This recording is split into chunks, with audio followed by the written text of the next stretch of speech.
एक बार की बात है, किसी गांव में एक किसान रहता था। वह किसान बहुत ही मेहनती और फुर्तीला था। वह रोज अपने खेत में बहुत ही मेहनत करता था, लेकिन उस किसान के खेत में एक नुकीला बड़ा सा पत्थर था, जिस पत्थर की वजह से किसान को इसकी वजह से कई बार चोट लग जाया करता था।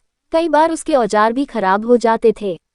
वह किसान सोचता था कि ये एक चट्टान है और इसे निकाल पाना संभव नहीं है।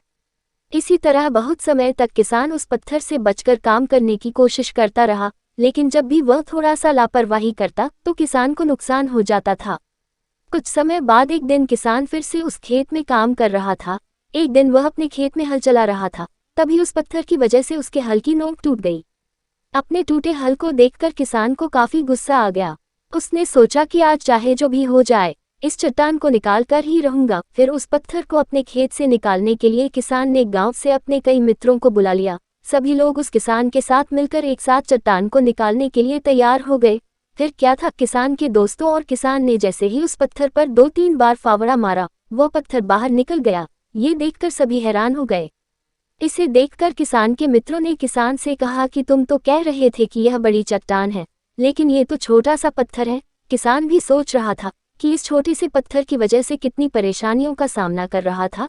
झूठ में ही इसे बहुत बड़ा पत्थर मानकर खुद को रोके रहा। वह चाहता तो इसे पहले ही अपने दम पर अकेले ही निकाल सकता था।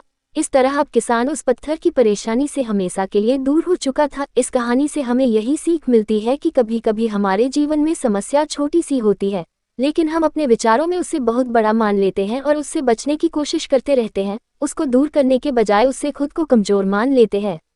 इसीलिए हमारे जीवन में चाहे कैसी भी कोई क्यों ना मुश्किल हो, हमें ऐसे किसी भी समस्या से दूर नहीं भागना नहीं चाहिए, बल्कि हमें उस समस्या का सामना करना चाहिए। तभी और हमें उस समस्या के जड़ तक जाना चाहिए। जब समस्या को अच्छे से जान लेते हैं तो निश्चित ही उस समस्या को खुद से जल्द हल भी कर सकते हैं।